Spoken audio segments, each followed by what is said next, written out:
उसकी माँ एक सफेद टाइगर थी, उसका पिता भी एक सफेद टाइगर था, लेकिन वह एक छोटे काले टाइगर के रूप में पैदा हुआ। उसका पिता इतना गुस्सा हो गया कि उसने उसकी माँ को 3 दिन और 3 रात तक सख्ती से सजा दी। फिर 7 दिन और 7 रात तक पड़ोस वाले काले गोरिल्ला का सामना करता रहा। फिर भी वह उसकी असली नस्ल का कारण नहीं समझ पाया। गुस्से में उसका पिता परिवार छोड़कर चला गया, उसे और उसकी माँ को छोड़कर। साथ में एक टाइगर भाई भी था, लेकिन उसकी नजर में वह टाइगर भाई थोड़ा धीमा दिमाग वाला था। जब वह सिर्फ 1 महीने का था, एक दिन टाइगर माँ शिकार पर बाहर गई, उसे और उसके टाइगर भाई को गुफा में खेलते हुए छोड़कर। खेलते खेलते उसका टाइगर भाई धीरे धीरे गुफा से बाहर चला गया।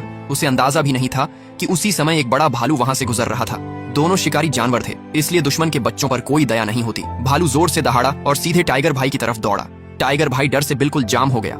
आखिरी पल में उसने टाइगर भाई को खींचकर वापस गुफा के अंदर कर लिया। तभी टाइगर माँ भी समय पर वापस आ गई। दोनों किसी तरह बड़े खतरे से बच गए। अगर उसके पास टाइगर का शरीर न होता, लेकिन अंदर से इंसानी सोच न होती, तो शायद वह इस खतरनाक जंगल में बहुत पहले ही खत्म हो जाता। इस वजह से वह खुद को बचाने की ताकत पाना चाहता था। जब खाने का समय आया, टाइगर माँ उनके सामने लेट गई और अपना पेट दिखाया। शुरुआत में वह झिझक रहा था, लेकिन जैसे ही गर्म दूध उसके मुंह और पेट में गया, उसके पूरे शरीर में गर्माहट फैल गई। उसे लगा जैसे उसमें फिर से जान आ गई हो।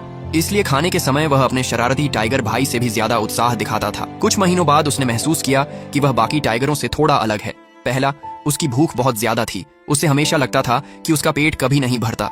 दूसरा, उसका शरीर तेजी से बढ़ रहा था। 5 महीने में उसका वजन 88 पाउंड हो गया, जबकि उसका टाइगर भाई लगभग 44 पाउंड का था। अब उन्हें मांस खाना शुरू करना था। जब उसने पहली बार जंगली सुअर का मांस चखा, तो उसके पेट में फिर से तेज गर्माहट महसूस हुई, जो धीरे धीरे पूरे शरीर में फैल गई। ऐसा लगा जैसे मांस खाने से उसकी ताकत बढ़ रही है। 1 महीने बाद वे 6 महीने के हो गए। टाइगर माँ उन्हें शिकार करना सिखाने लगी। अचानक टाइगर माँ की नजर बहुत तेज और ठंडी हो गई, जैसे उसे शिकार दिख गया हो। सामने घास चरते हुए हिरणों का झुंड था। हर कुछ मिनट में कोई न कोई हिरण सिर उठाकर आसपास देख रहा था।